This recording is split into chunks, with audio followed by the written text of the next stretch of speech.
So for most of my life, being turned on and being in the mood was a huge struggle, so much so that it felt like I just wasn't a sexual person, or I concluded that sex just wasn't important. So when I finally started to make the shift that I really wanted to embody and dive into this area of my life, I stumbled across many practices, and one of them being orgasmic meditation. So when you start diving into the world of sexuality, especially when you're closed down, which is where I began, everything seemed weird. And the practice of orgasmic meditation is, in a nutshell, a woman lays naked from the waist down with her legs butterflied open, and a man strokes her clitoris for 15 minutes, and then they're done. And so on the surface of this closed down girl that I was, it seemed so crazy, but I was committed to starting to overcome what was holding me back. So in this video, I'm going to share with you what I learned from this practice that you might want to explore, or that you can take away into your own journey. My name is Janelle Frazier, and I seduce women back into their power by helping them to transform the relationship that they have with themselves, their vulnerabilities, and their sexuality. And of course, sometimes I work with men and the couples.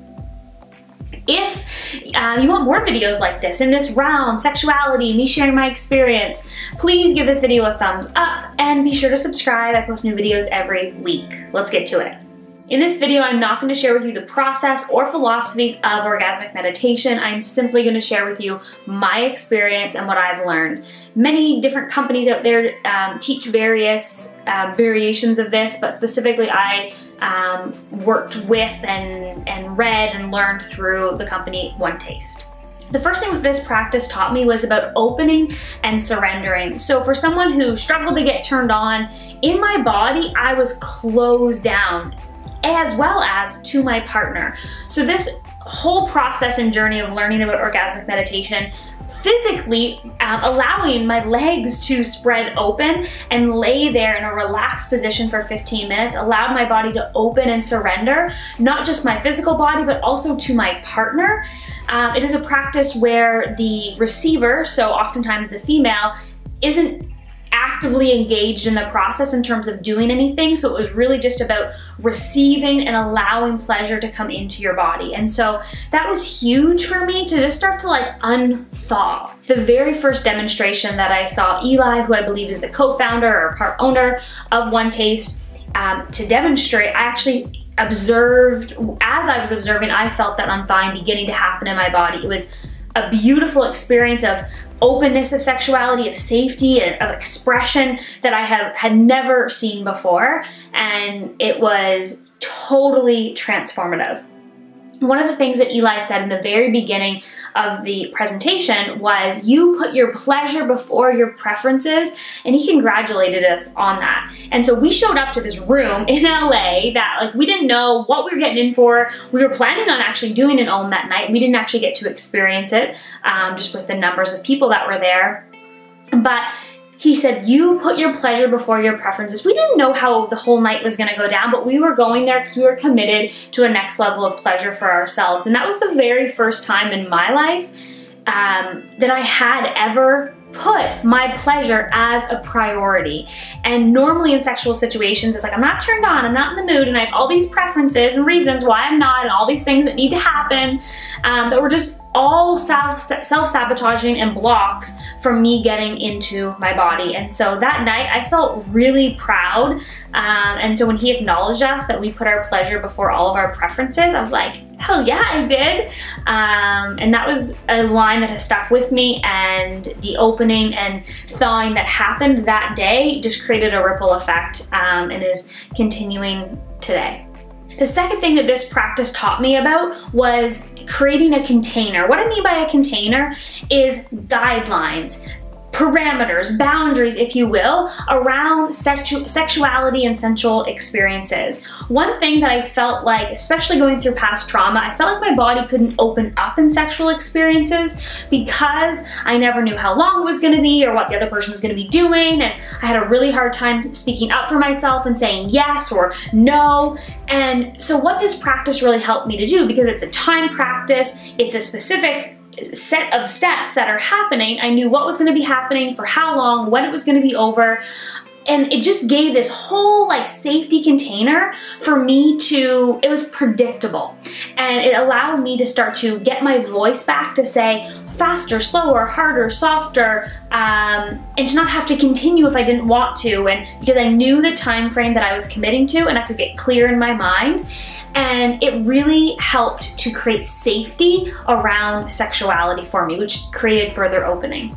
The third thing that this practice did for me was really help to illuminate how I wasn't trusting of my partner, as well as to build that trust. Because not only are you physically opening to whoever is doing this practice with you, in this case for me it was my partner, but like he was in and around my vagina and I was laying there surrendering, opening, and allowing this process to happen, and I was able to trust him. One of the things that helped to build the trust was having that solid container of knowing what was gonna happen, when it was gonna happen, for how long, what wasn't gonna happen. Like, that container really helped me to feel safe, to remain open, and then that trust got to form, because we had so many years of really bad patterns that created a lack of trust. And of course, from abuse and those situations, I really found that I just didn't have much trust, and I didn't realize, I wouldn't have never said that before I started the practice. But it really taught me how lack of trusting I was with my body and my partner, and it helped to facilitate that healing. One thing that I discovered so far in this journey is that the less that you have sex, the less that you are intimate, the less you are intimate and have sex and want that. And so the less you're turned on, the less you're going to be turned on. And so this really helped me to have an option in my toolbox, so to speak, that could be a practice that we could implement into our life. And I admit that we could do it way more often. We haven't done it for a while, but we did have some consistent time when we did do it. And it was a consistent practice that we could create consistency. Otherwise, I never wanted to do like, let's do a consistent sex, because it was so unpredictable and all of the other reasons I mentioned above. But this practice helped me to do something sexual, sensual, consistently, which helped me to feel and start to get into my body on a consistent basis, which helped for turn on and being in the mood and more of a consistent basis. The time that we did this the most was 2 years ago on our Costa Rica trip. We actually committed to this for a couple week period. Every single day we did it while we were on our trip. We had more connection, more fun, better sex than we had ever had from doing this practice on a consistent basis. And it was actually on that trip where I started to notice the biggest differences, because we were so consistent with the practice for those few weeks. And it ripple affected into our relationship. And now as I'm even shooting this video, it's such a reminder as to why I want to do more of it. The fifth thing that this practice did was increase sensitivity. I felt like not only was I not turned on and not in the mood, but when I did have sexual experience, I was like numb down there. It was like, it took so much to like feel anything. But this practice, because it's a concentrated practice, again, it creates open, safety, trust, all of these amazing qualities with your partner and yourself, that it really helped to build sensitivity. I noticed that as I was like, would walk around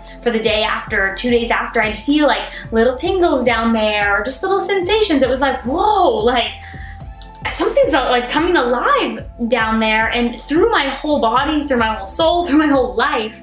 And that was a really good feeling. So this is a bonus benefit that I observed from my partner.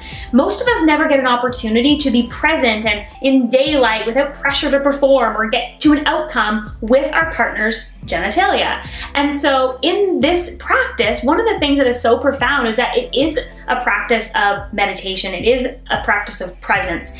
In daylight, getting to actually see and observe without an end goal, without an objective, without him feeling like he needed to make me orgasm, or without me feeling like I needed to do something. It's like we just got to be present and really learn and explore and connect together. And so one of the cool things that I noticed was his confidence level with my pussy, with, other sexual experiences that we have, even now, just his level of confidence and knowledge, and my level of knowledge about where actually feels good there, what are like the hot spots, so to speak. And the internal work that I had to do was so profound and important for me to even be able to get to the point of going to that class that day or bringing this into my relationship. So if you're at this stage of curiosity, and if you'd like any more support around how does your mind work and why do you think the things you do, and how can you start to shift what's going on in your mind and in the way that you interact with other people, go and download my self-understanding starter kit. So I'll put the link in the comments below. It's going to give you a guide as well as a free mind training for you to begin to build this relationship with yourself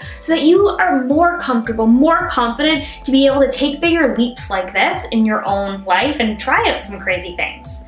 If you like this video, please give it a thumbs up. I would love to know in the comments below, what was the top thing that I learned that you feel like oh, I'd really like more of that number 1, or I really feel like number 2 is what I needed.